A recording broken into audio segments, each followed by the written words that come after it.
أعوذ بالله من الشيطان الرجيم. بسم الله الرحمن الرحيم. الحمد لله رب العالمين، وصلى الله على محمد وآله الطاهرين. اللهم صل على محمد وآل محمد وعجل فرجه. خوب گفتگو چل رہی تھی جنگ بدر کی.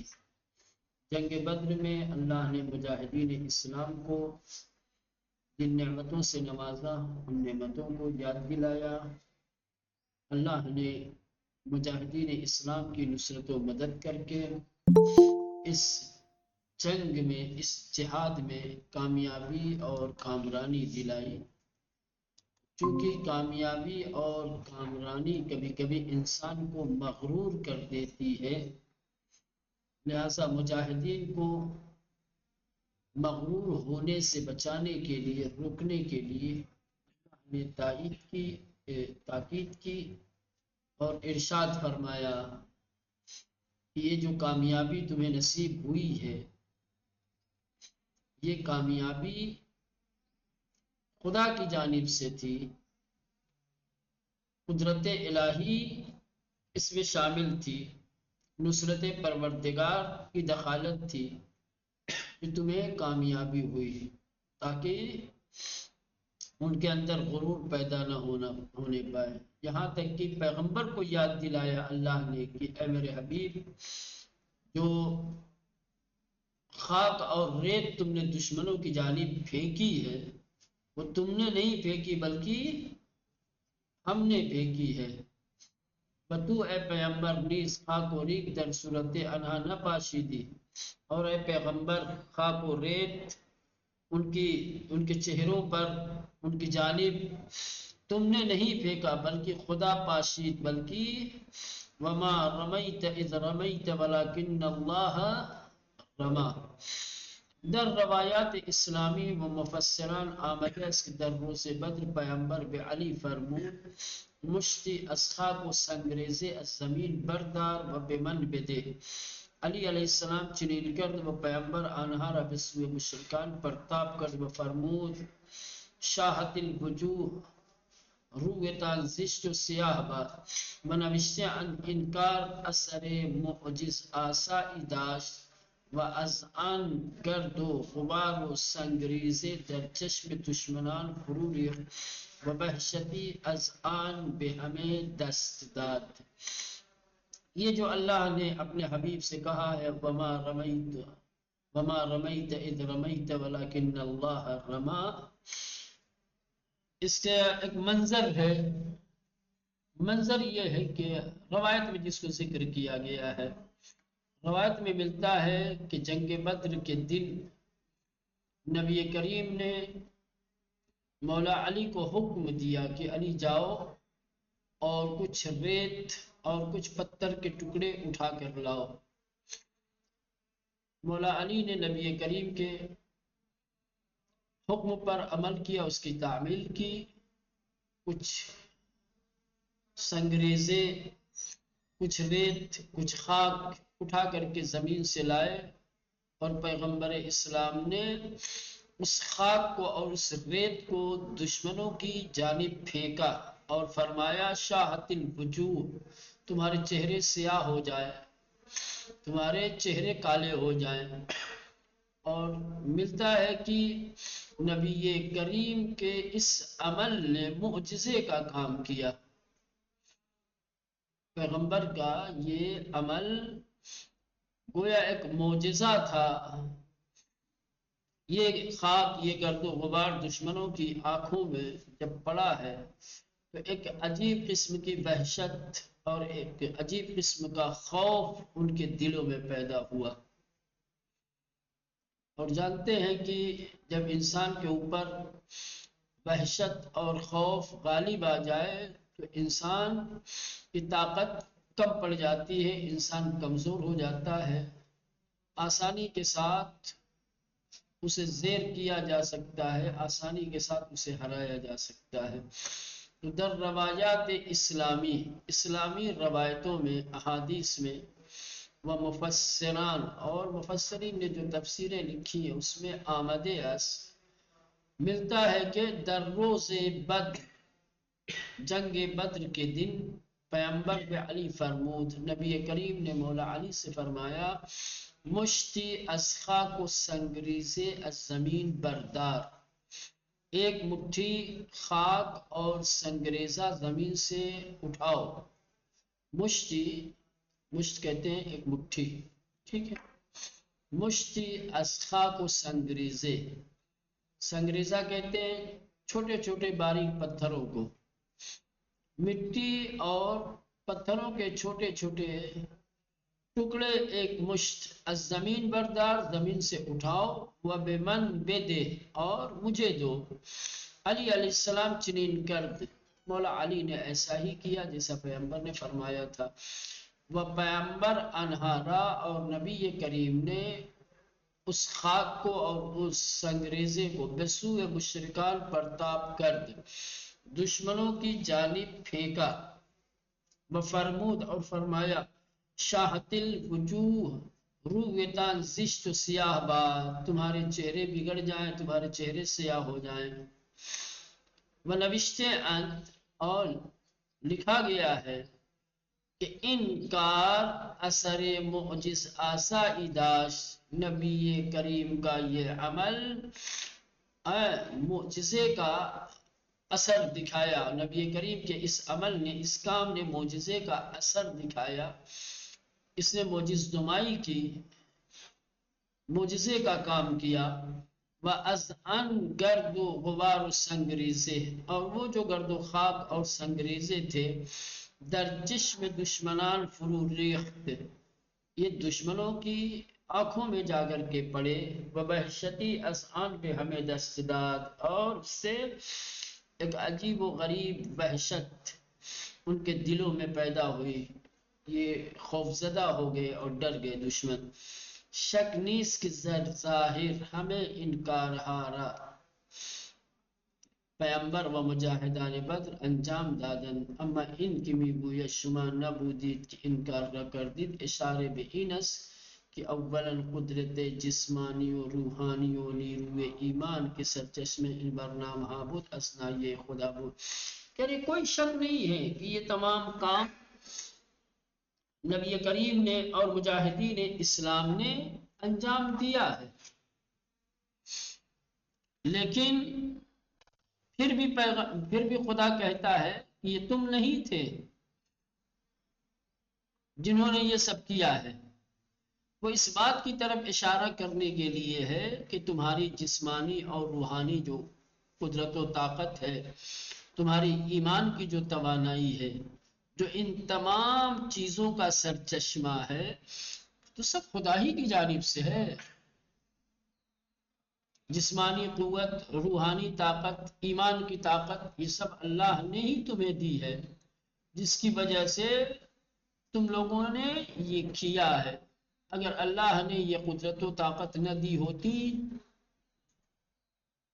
تو آپ یہ مت سوچئے گا کہ بھئی سارا کام تو نبی کر رہے ہیں، سارا کام تو مجاہدین اسلام کر رہے ہیں، پھر خدا کیوں کہہ رہا ہے دشمنوں کو قتل کیا مجاہدین نے، دشمنوں کی جانب خاک و سنگریزہ پھینکا پیغمبر نے، لیکن خدا کہہ رہا ہے کہ دشمنوں کو تم نے قتل نہیں کیا، دشمنوں کی جانب سنگریزے تم نے نہیں پھینکے، ہم نے پھینکے ہیں۔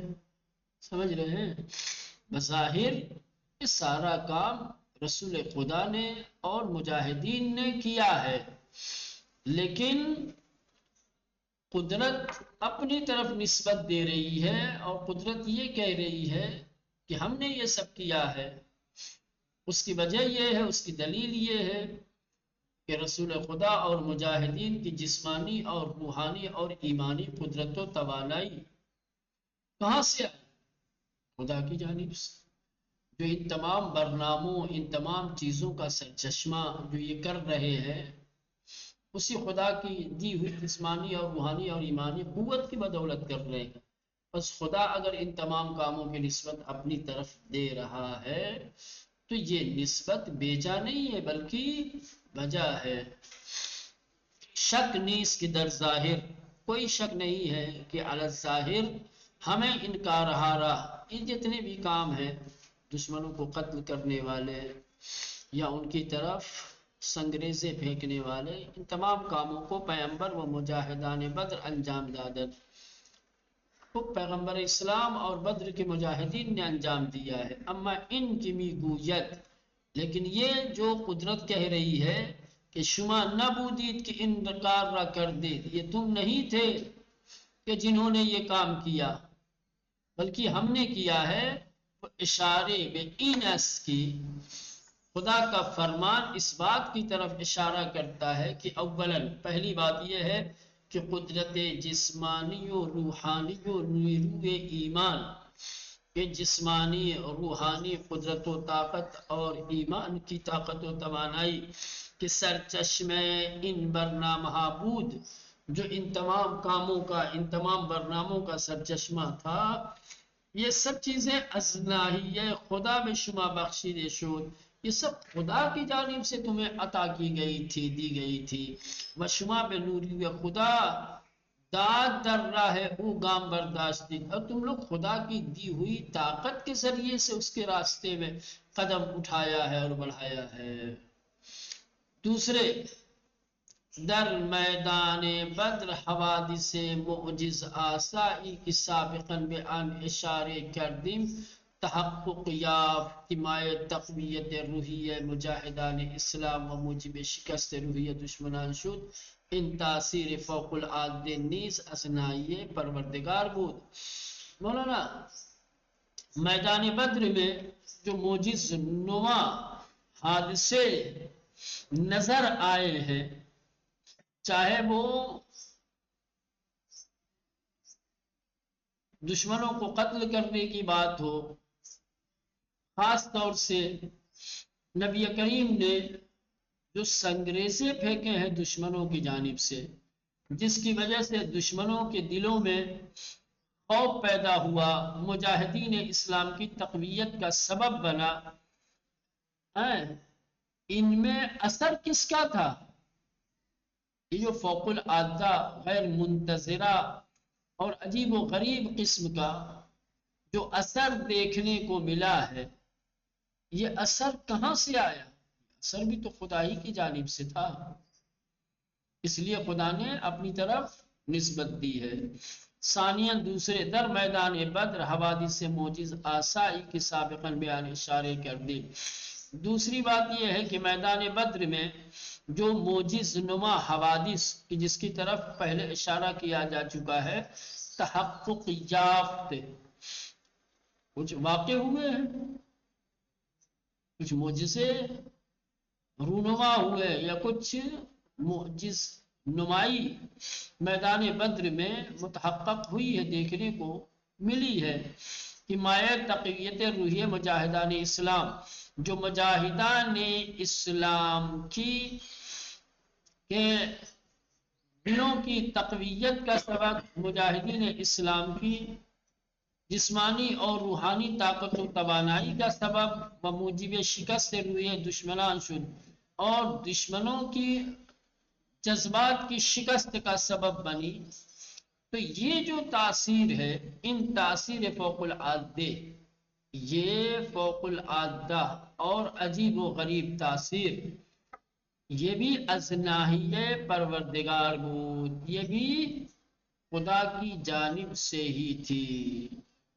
در حقیقت آئے فوق اشارے لطیفیس بمکتب لا جبر ولا تفویض بل امر بین الامرین۔ حقیقت یہ ہے کہ آئے فوق اشارہ کرتی ہے اس لطیف مکتب کی طرف، ایک لطیف اشارہ ہے اس مکتب کی طرف، اس نظریے کی طرف جس نظریے کو کہا جاتا ہے نہ جبر نہ تفویض بلکہ امر بین الامرین۔ کیا مطلب؟ مولانا یہ بحث ہے علم کلام کی، انسانوں کے سلسلے میں علم کلام میں جو مختلف نظریات ہیں ان کی طرف اشارہ ہے۔ سوال یہ ہے کہ اللہ نے انسان کو مختار بنایا ہے پوری طریقے سے یا مجبور بنایا ہے پوری طریقے سے؟ تو بعض لوگ یہ کہتے ہیں انسان پوری طریقے سے مجبور ہے، انسان اپنی ارادے سے اپنی طرف سے کچھ بھی نہیں کرتا، انسان جو کچھ کرتا ہے وہ ارادے الہی سے ہوتا ہے، مشیت پروردگار انسان سے قدرت جو کرواتی ہے کرواتی ہے، انسان کی اپنی کوئی دخالت نہیں ہے، انسان پوری طریقے سے مجبور ہے، اچھائی کرتا ہے تو خدا کے ارادے سے، برائی کرتا ہے تو خدا کے ارادے سے۔ ایک یہ نظریہ جس کو کہا جاتا ہے نظریہ جبر، کیا کہتے ہیں؟ جبر، یعنی انسان مجبور ہے، قدرت جو چاہتی ہے وہی کرواتی ہے اس سے، جبر حاکم ہے انسان کے اوپر۔ ایک نظریہ تفویض کا ہے نا، قدرت نے پوری طریقے سے انسان کو آزاد، مطلق آزادی دے دی ہے، اس کے کسی عمل میں قدرت کی کوئی دخالت نہیں ہے، انسان جو کچھ کرتا ہے وہ اپنی مرضی سے اپنے ارادے سے کرتا ہے، ارادے پروردگار کی اس میں کوئی دخالت نہیں ہوتی ہے۔ حالانکہ یہ نظریہ بھی صحیح نہیں ہے، بلکہ یہ مکتب اہل بیت کا نظریہ ہے، یہ ہم شیعوں کا نظریہ، لا جبر ولا تفویض، اسلام میں نہ جبر ہے نہ تفویض ہے، بل امر بین الامرین، بلکہ اس کے اندر کچھ چیزوں میں انسان اختیار رکھتا ہے، کچھ چیزوں میں انسان مجبور ہے، سمجھ رہے ہیں؟ نہ اجبار ہے نہ واگزاری مطلق، نہ انسان پر اجبار ہے اور نہ ہی پوری طریقے سے آزاد ہے، بلکہ چیز درمیان ان دو، بلکہ ایک چیز ہے جو ان دونوں کے درمیان ہے، زیرا در عین ان کی نسبت کشتر دشمنان رب مسلمانان و نسبت پاشیدن خاک رب پیغمبر میدہد، کیونکہ باوجود ہے کہ دشمنوں کو قتل کرنے، مسلمانوں کے ہاتھوں سے دشمنوں کے قتل کرنے کی نسبت، دشمنوں کو قتل کرنے کی نسبت مسلمانوں کی طرف، اور خاک اور سنگریزے پھینکنے کی نسبت جو پیغمبر کی طرف ہے، در عین حال از آنہا ان نسبت را سلب می کند، در عین حال اس نسبت کو سلب بھی کرتی ہے۔ کیا مطلب مولانا؟ یعنی جہاں ایک طرف ہم دیکھتے ہیں کہ دشمنوں کو مسلمانوں نے قتل کیا، دشمنوں کی جانب سنگریزے نبی کریم نے پھینکا، تو دشمنوں کو قتل کرنے کی نسبت اور سنگریزہ پھینکنے کی نسبت پیغمبر کی طرف دی گئی ہے، در عین حال اس نسبت کو ان سے سلب بھی کیا جا سکتا ہے۔ کیوں سلب کیا جا سکتا ہے مولانا؟ سلب اس لیے کیا جا سکتا ہے کہ اگر خدا نے انہیں قدرت نہ دی ہوتی، خدا نے اگر جسمانی اور روحانی اور ایمانی طاقت و توانائی نہ دی ہوتی تو کیا مسلمان یا پیغمبر یہ کام کرنے پر اختیار رکھتے؟ وہ یہ کر پاتے؟ نہیں کر پاتے۔ تو بظاہر انہوں نے کیا ہے، اور حقیقت میں یا یوں کہا جائے کہ انہوں نے کیا ہے یہ سارا کام لیکن خدا کی دی ہوئی قدرت سے، تو اس میں دخالت ان کی بھی ہے، دخالت خدا کی بھی ہے۔ ظاہر یہ کر رہے ہیں لیکن باطن میں خدا نے جو قدرت دی ہے وہ قدرت کروا رہی ہے، تو ان کاموں میں دخالت مولانا دونوں کی ہے، سمجھ رہے ہیں؟ تو ہم یہ کہہ سکتے ہیں کہ دشمنوں کو انہوں نے قتل نہیں کیا، پیغمبر نے دشمنوں کی طرف سنگریزہ نہیں پھینکا، کیوں کہہ سکتے ہیں؟ کیونکہ خدا کی قدرت سے یہ سب ہوا۔ ہم چاہیں تو یہ کہہ سکتے کہ انہوں نے یہ کیا، کیوں؟ کیونکہ ظاہر ہم دیکھ رہے ہیں کہ یہی لوگ کر رہے ہیں، سمجھ رہے ہیں؟ ہاں، تو اس کا مطلب یہ ہے کہ یہاں پر نظریہ جبر اور نظریہ تفویض کی نفی کی جا رہی ہے، اور اشارہ کیا جا رہا ہے، بتایا جا رہا ہے امر بین الامرین، سمجھ رہے ہیں؟ ہاں، ان میں دخالت دونوں کی ہے، نسبت دونوں کی طرف دی جا سکتی ہے. آپ چاہیں تو ان اعمال کی نسبت دشمنوں کو قتل کرنے کی نسبت مجاہدین بدر کی طرف دیں، سنگریزہ پھینکنے کی نسبت رسول خدا کی جانب دیں، تب بھی صحیح ہے. اور دشمنوں کو قتل کرنے کی نسبت چاہیں تو خدا کی طرف دیں، سنگریزہ پھینکنے کی نسبت خدا کی جانب دیں، یہ بھی صحیح ہے. سمجھ رہے ہیں؟ یہ دونوں کیسے صحیح ہو سکتا ہے؟ امر بین الامرین، ظاہر میں دیکھیں گے تو یہ کر رہے ہیں تو نسبت ان کی طرف ہو گئی، ٹھیک. اور گہرائی سے دیکھیں گے تو دیکھیں گے بھی اللہ نے جو قدرت و طاقت انہیں دی ہے جسمانی ایمانی، اسی جسمانی اور ایمانی قوت کی بدولت یہ سب کر رہے ہیں. تو گویا پیچھے سے گویا ایک طریقے سے یوں کہا جائے کہ قدرت الہی کی دخالت ہے جو یہ کر رہے ہیں، تو پھر اس عمل کی نسبت خدا کی طرف بھی دی جا سکتی ہے. بات واضح ہوئی؟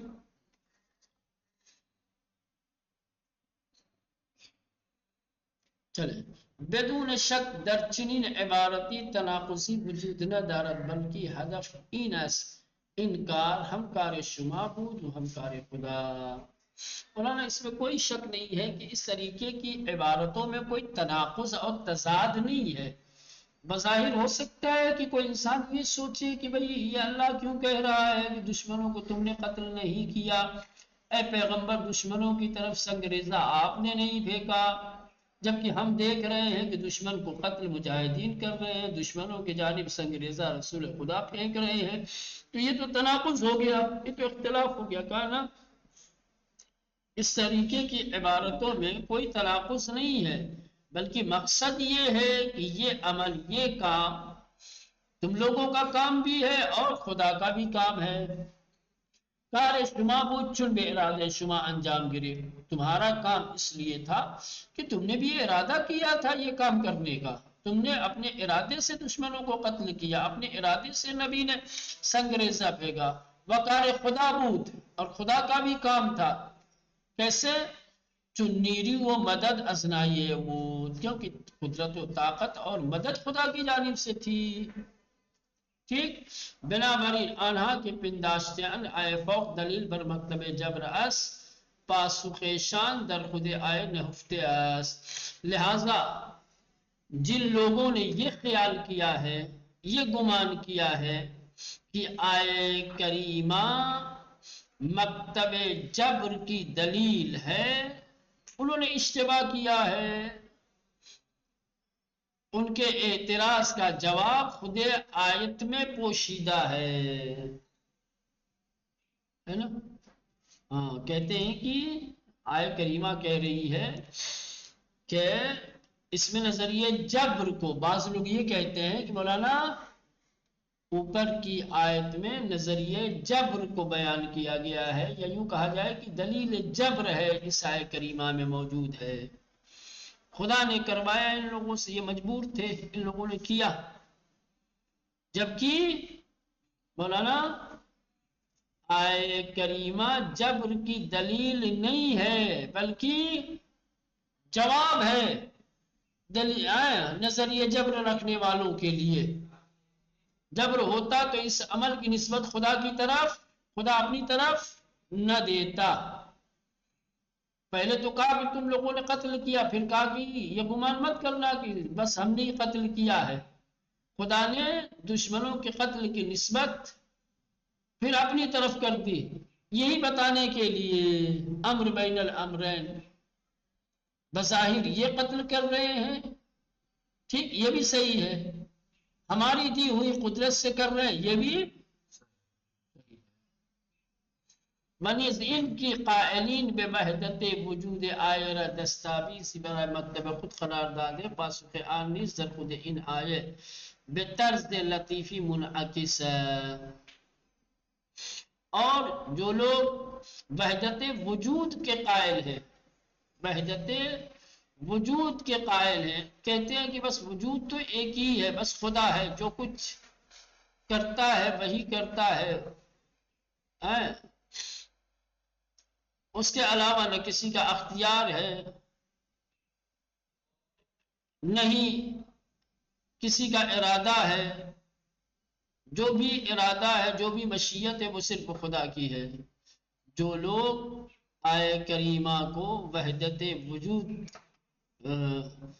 جو وحدت وجود کے قائل ہیں، ان لوگوں نے بھی اس آئے کریمہ کو اپنے مکتب کے لیے دلیل اور سند قرار دیا ہے۔ ان کا جواب بھی اسی آیت میں ایک لطیف انداز میں منعکس کیا گیا ہے، بیان کیا گیا ہے ان کا بھی جواب۔ تو نظریہ جبر والوں کا بھی اس آیت کریمہ میں جواب ہے، اور نظریہ تفویض والوں کا بھی اسی آیت کریمہ میں جواب ہے۔ زیرا کیوں، جس طریقے سے ابھی اوپر مولانا بیان کیا، کس کو باطل کرنے کے لیے؟ نظریہ جبر کو باطل کرنے کے لیے، ٹھیک۔ اور کہا کہ آیت کریمہ میں نظریہ جبر کو بیان نہیں کیا گیا ہے بلکہ امر بین الامرین، اور اس کی دو دلیلیں بیان کی، ٹھیک۔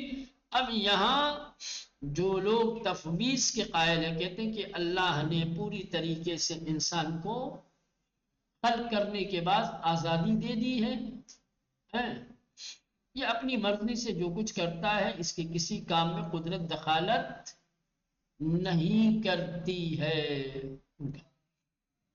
زیرا کیونکہ اگر منظور بیان ان باشد کہ خدا خلق یکی هستند، خدا و خلق یکی هستند، نباید نسبت فعل را به صورتی برای آنها اثبات و به صورتی از آنها نفی کنند۔ مولانا بعض لوگ یہ کہ وحدت وجود کی قائل ہیں، کس کے مولانا؟ وحدت وجود۔ کیا مطلب وحدت وجود؟ یعنی خدا اور بندے، مولانا خدا اور اس کے بندے وجود میں مساوی ہیں، کوئی فرق نہیں پڑتا، خدا کے کام کو بندے کا کام کہیے، بندے کے کام کو، یا اگر ادھر والا شوشہ چھوڑ بھی دیا جائے، ادھر والا آپ لے لیں، یعنی کہ چونکہ اللہ نے تمام بندوں کو خلق کیا ہے، تمام بندوں کا خالق اللہ، لہذا اب بندہ جو بھی کرے گا آپ کہہ سکتے ہیں کہ خدا نے کیا ہے۔ خدا اور خلق خدا دونوں کا وجود ایک ہی ہے، خدا اور خلق خدا دونوں کا وجود میں وحدت کے قائل ہے، خدا اور بندوں کے وجود میں یہ لوگ وحدت کے قائل ہیں، اور کہتے ہیں کہ دونوں کا وجود ایک ہی ہے۔ لہذا اگر بندہ کوئی کام کرتا ہے تو آپ چاہے یہ کہو کہ بندے نے کیا ہے یا یہ کہو کہ خدا نے کیا ہے، کوئی فرق نہیں پڑتا ہے۔ کہا کہ نہ بھائی، یہ وحدت وجود والا نظریہ صحیح نہیں ہے۔ وحدت وجود والا نظریہ صحیح کیوں نہیں ہے؟ کہا وحدت وجود کا نظریہ اس لیے صحیح نہیں ہے کہ قدرت نے آیے کریمہ میں ایک مرتبہ ایک عمل کو ان کے لیے ثابت کرتا ہے کہ انہوں نے کیا ہے، اور پھر اسی کی نفی کرتا ہے مولانا، پھر اسی کی نفی کرتا ہے۔ اگر وحدت وجود کا نظریہ صحیح ہوتا تو مولانا ایک عمل جب ان کے لیے ثابت ہو گیا تو پھر نفی کرنا اس کا محال ہونا چاہیے، یا نفی کر دیا تو پھر اس کا اثبات نہیں ہونا چاہیے۔ ایک ہی چیز ہونی چاہیے، ایک ہی چیز میں کہوں کہ آپ نے کیا ہے اور پھر کہوں کہ آپ نے نہیں کیا ہے۔ بھائی جب آپ نے کیا ہے تو کیا ہے، چاہے خدا کی طرف نسبت دو چاہے تمہاری طرف، نہیں کیا ہے تو نہیں کیا ہے، تم نے کیا ہے خدا نے کیا۔ ہم ایک طرف تو کہتے ہیں کہ وجود میں وحدت ہے، وجود میں اگر وحدت ہے تو ہم دیکھ رہے ہیں کہ مجاہدین نے دشمنوں کو قتل کیا ہے، قتل کا اثبات کیا گیا ہے، ٹھیک۔ پیغمبر اسلام نے سنگریزے پھینکے ہیں، ٹھیک، تو یہاں تک تو بات صحیح ہے کہ آیت کہہ رہی ہے کہ مجاہدین نے دشمنوں کو قتل کیا، نبی کریم نے دشمنوں کی جانب سنگریزہ پھینکا، ٹھیک، اب اسی کی نسبت خدا کی طرف دے دو تو صحیح ہے، لیکن پھر جس چیز کی ابھی جس کے انجام دینے کی تم نسبت دے رہے تھے، اب اسی کی نفی کر کا نہیں، تم نے نہیں کیا،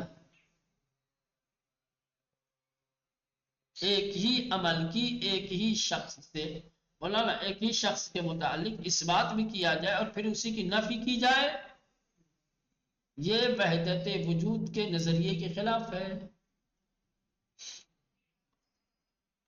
چلیں اس کو جو ہے اور بہتر طریقے سے انشاءاللہ کل سمجھیں گے، کل اس کو حل کریں گے، ٹھیک ہے نا، یہاں تک رہنے دیں، یہاں سے وحدت وجود سے انشاءاللہ کل مزید وضاحت کریں گے۔